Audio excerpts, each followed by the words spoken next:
참 고맙고 감사하신 하나님 아버지, 저희들을 부르셔서 하나님의 자녀요 백성으로 삼으시니 감사합니다. 주님 안에서 하나가 되게 하시고 한 목적을 위해 살아가게 하시니 감사합니다.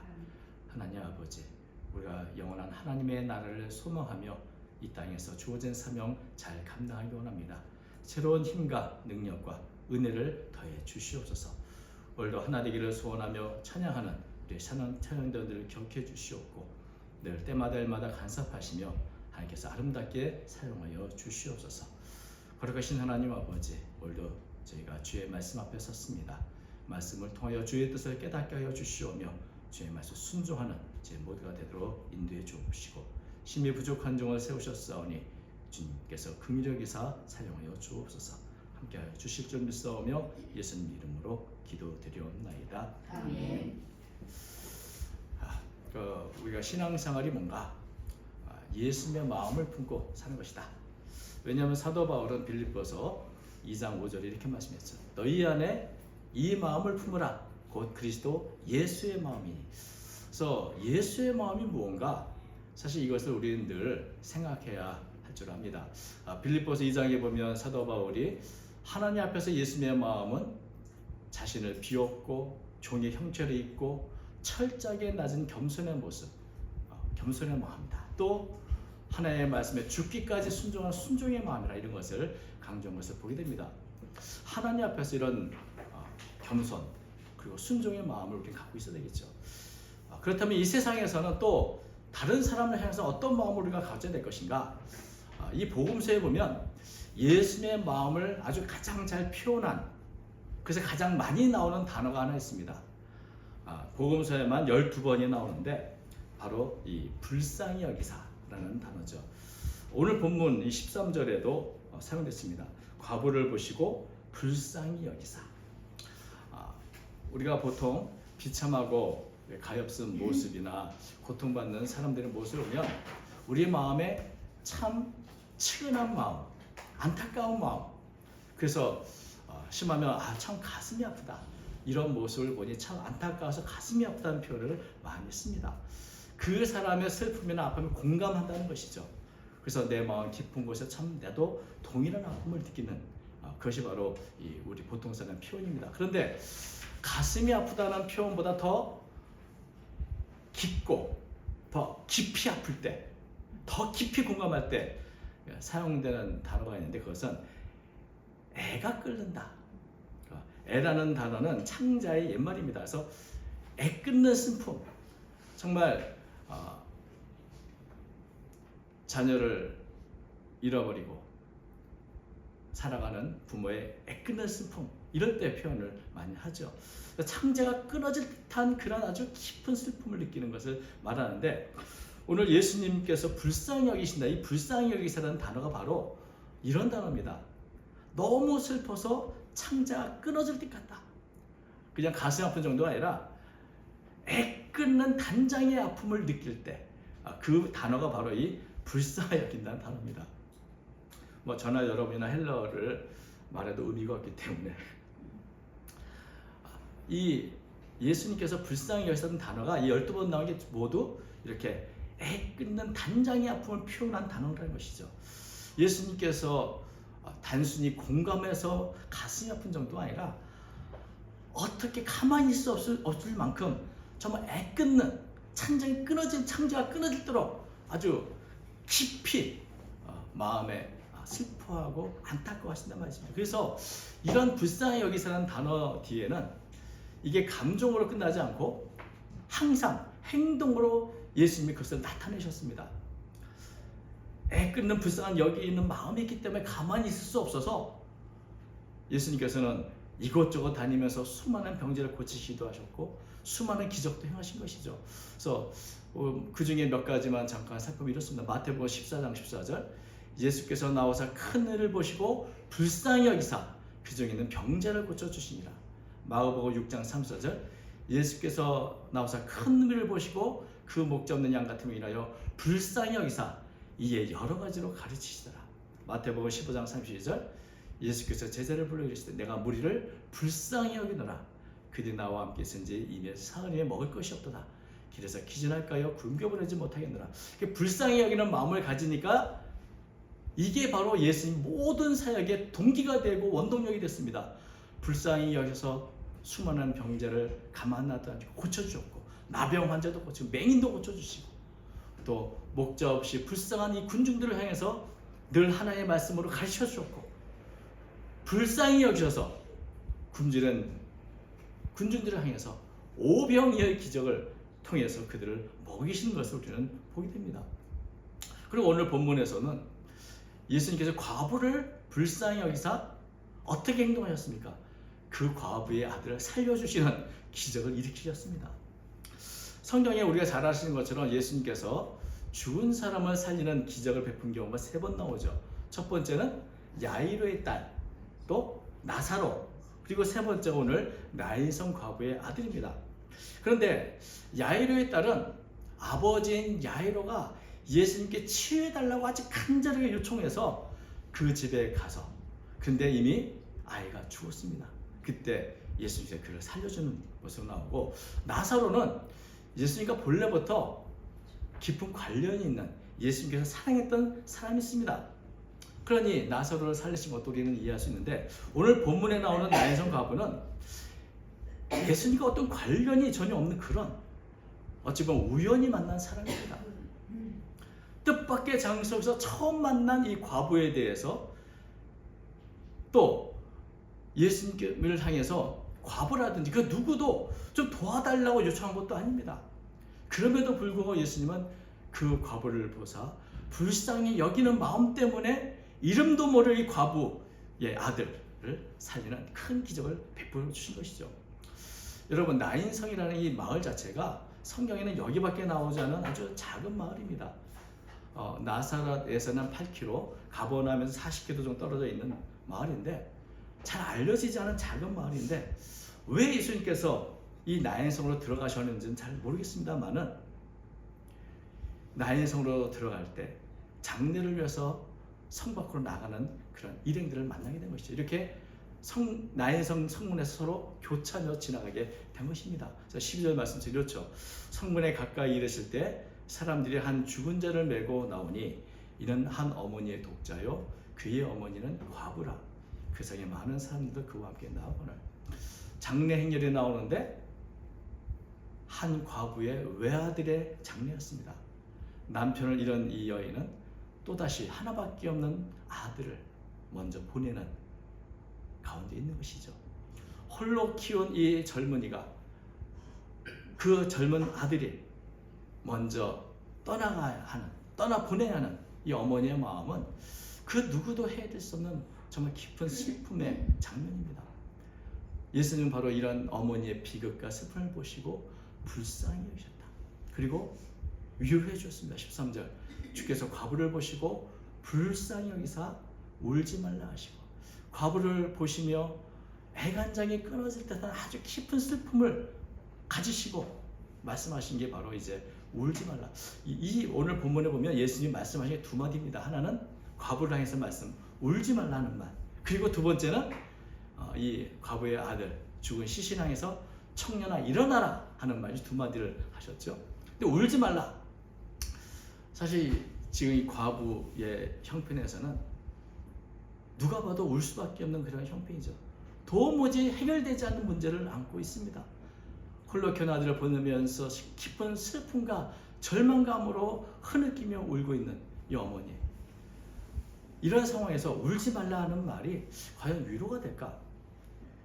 위로가 되지 않는 것을 알지만 우리 같아도 울지 말라고 그 어깨를 두들기면서 같이 함께 울어주는 것이 아마도 우리가 할 수 있는 최선일 겁니다. 더 이상 할 수가 없죠.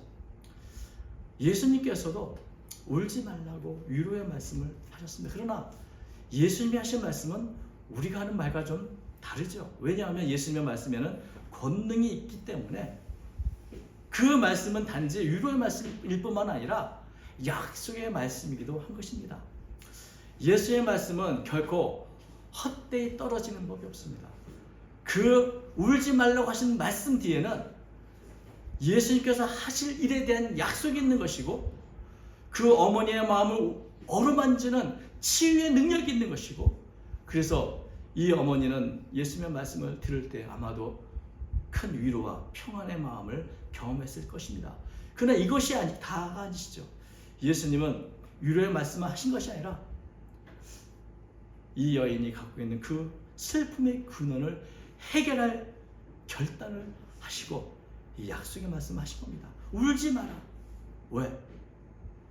내가 그 문제를 해결할 수 있다. 이런 말씀을 하신 것이죠.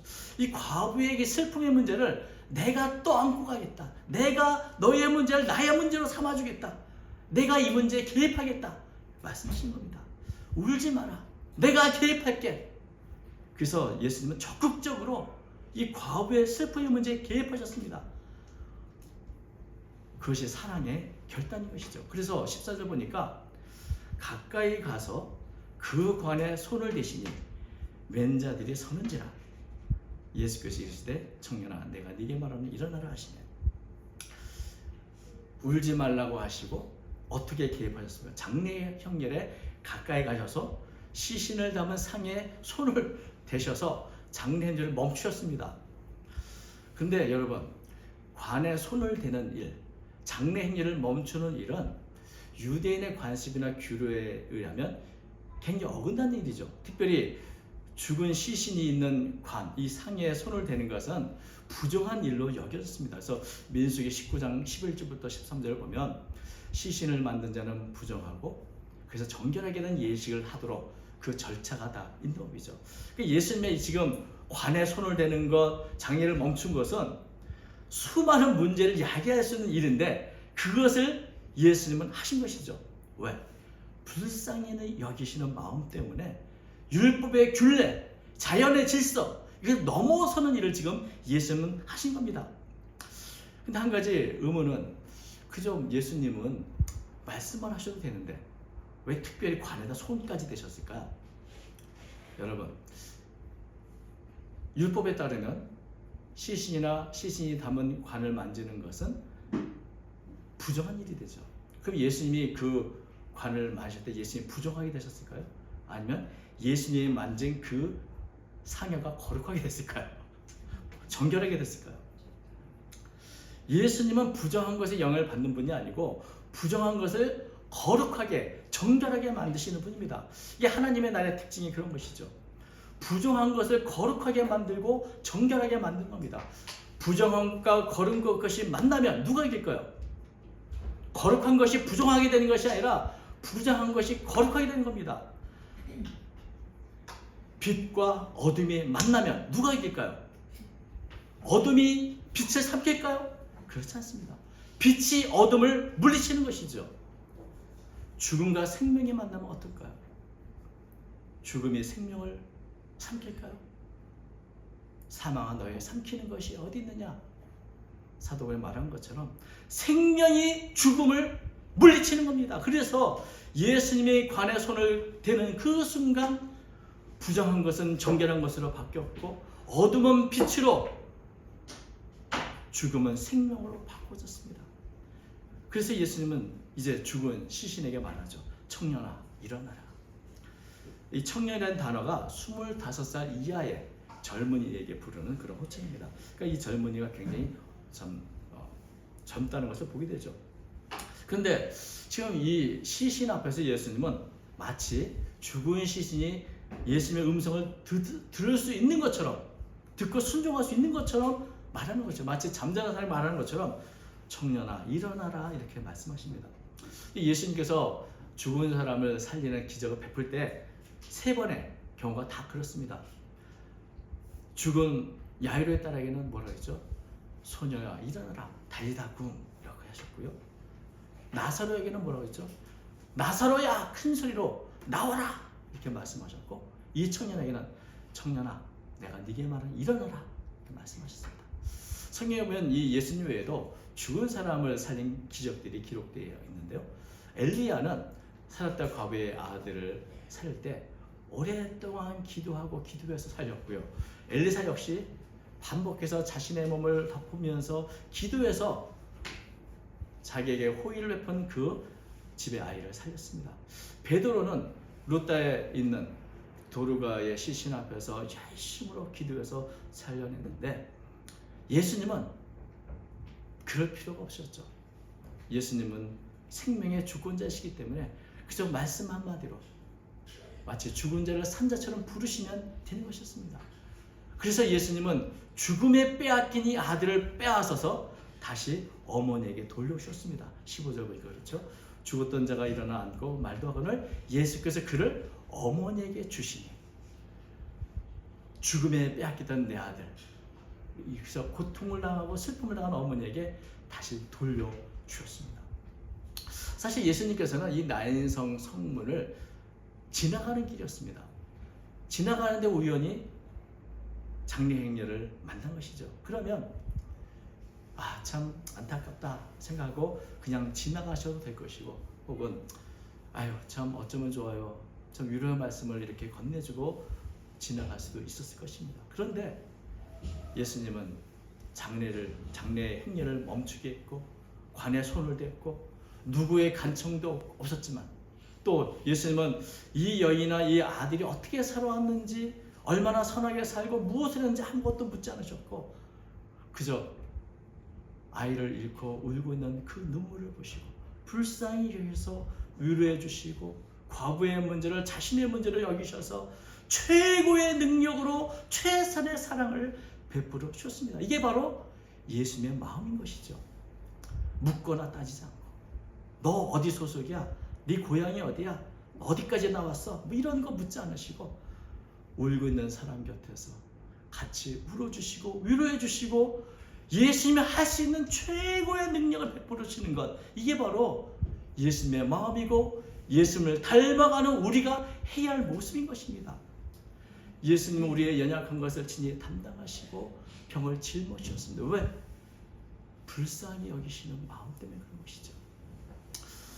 예수님이 불쌍히 여기셨다는 이 단어가 예수님께서 가르치신 교훈의 비유에 3번 나옵니다. 한 번은 큰 갚을 수 없는 빚 때문에 안타까워하는 모습을 보고 그 모든 빚을 탕감해주는 주인의 비유에서 나오고, 또 하나는 가산을 다 탕진하고 돌아온 아들을 친근히 여기는 이 불쌍히 여기는 마음으로 맞아주고 잔치를 여주는 아버지의 마음에서 나오고, 또 3번째는 우리 잘 아는 강도 맞는 사람을 불쌍히 여겨 도와준 가마리아의 비유에도 나옵니다.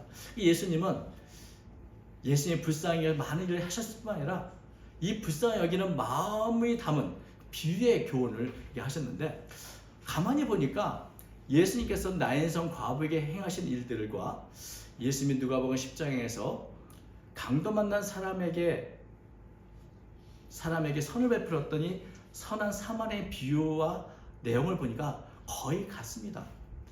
강도 만나서 거반 죽게 된 사람이 쓰러져 있는 것을 보고 제사장은 보고 피해갔고 레위인도 보고 피해갔습니다. 마음으로는 불쌍히 여겼겠죠. 참 안됐다. 그러나 죽은 사람 만지면 내가 부정하게 돼. 나도 내 일이 있어. 그렇기 때문에 보았지만 피해서 갔습니다. 그런데 사마리아인도 그저 강도 만난 사람 참 안타깝다 생각하고 제사장이나 레위인처럼 그냥 외면하고 피하고 갈 수도 있었을 것입니다. 대부분 다 그렇게 합니다. 그런데 불쌍히 여기는 마음 때문에 외면하지 못하고 모른 척 할 수 없고 그 사람의 문제에 적극적으로 개입하기 시작하는 것, 이게 바로 사랑의 용기고 사랑의 결단인 것이죠.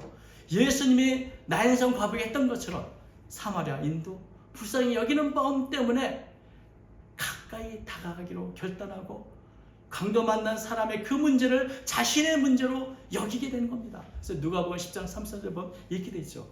어떤 사마리아 사람은 여행하는 중 거기로 그를 보고 불쌍히 여겨 가까이 가서 기름과 포도주를 그 상처에 붓고 싸매고 자기 짐승에 태워 주막으로 데리고 가서 돌봐줍니다. 불쌍히 여겨 가까이 가서 이렇게 됐는데, 이 구절은 예수님께서 나인성 과부에게 행하신 바로 그 모습입니다. 13절과 14절 주께서 과부를 보시고 불쌍히 여기사 가까이 가서 그 관에 손을 대시니 똑같지 않습니까? 사마리아인도 강도 만난 사람이 누군지, 어디 출신인지, 어떤 삶을 살았는지 전혀 묻지 않고 단지 불쌍히 여기는 마음 때문에 자신이 할 수 있는 최선의 노력을 다해서 강도 만난 사람을 도와준 겁니다. 사실 이 사마리아인은 과할 정도로 자신이 할 수 있는 모든 것을 했죠. 여러분, 불쌍히 여기는 마음이 있으면 그게 마음으로, 가슴으로 거기에서만 머물러 있으면 안 되고 늘 행동으로 나타나야 합니다. 그 행동으로 나타날 때 그것이 이웃을 바꿔놓고 다른 사람의 삶을 바꿔놓게 된 겁니다. 그래서 예수님은 이렇게 말씀하셨습니다. 사마리아인의 그 이야기 마지막이 이렇죠. 예수께서 이르시되 가서 너도 이와 같이 하라. 불쌍히 여기고 다가가는 결단을 하고 사랑의 용기를 내서 그 사람의 문제에 적극적으로 개입하라는 것이죠. 여러분, 우리가 받은 은혜가 어떤 것인가? 우리가 예수님께 간청하고 내가 옳은 삶을 살았습니다. 기도와 말씀에 전념했습니다. 그래 날 좀 도와달라는 것이 아니었죠. 나는 예수님을 몰랐고 예수님에 관심도 없고 나의 삶을 살지만 내 문제 때문에 괴로워하고 눈물 흘릴 때 주님이 어느 순간 나에게 찾아오셔서 내 문제를 예수님의 문제로 삼아주셔서 죽음의 문제, 약함의 문제를 다 해결해 놓으셨습니다. 단지 나를 불쌍히 여겨서 그런 은혜를 우리가 받았고 그런 은혜가 지금도 예수님은 하고 계십니다. 애끓는 마음으로 우리를 바라보시고 애끓는 마음으로 우리의 이웃들을 지금도 보고 계셔서 지금도 여전히 우리를 위해 기도하시고 행하시는 분이 바로 예수님이요, 예수님의 마음인 것이죠. 예수님을 믿는다면 이런 예수님의 마음을 우리 가슴에 품고 우리도 세상에서 살아가야 하는 것입니다. 여러분, 만약에 다른 사람의 아픔이나 다른 사람의 슬픔의 문제에 대해서 내가 무관심하고 무감각하고 그래서 늘 피해서 외면해서 지나갔다면 그것은 아마도 우리가 지나치게 내 자신의 문제에 몰두하고 내 자신에게만 관심을 갖고 살아왔다는 의미일 것입니다.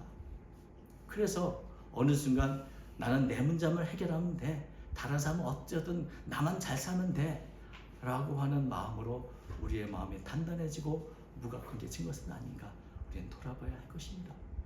우리의 연약함을 담당해 주신 예수님, 우리의 짐을 대신 지신 예수님, 그 불쌍히 여기는 마음을 우리는 가져야 합니다.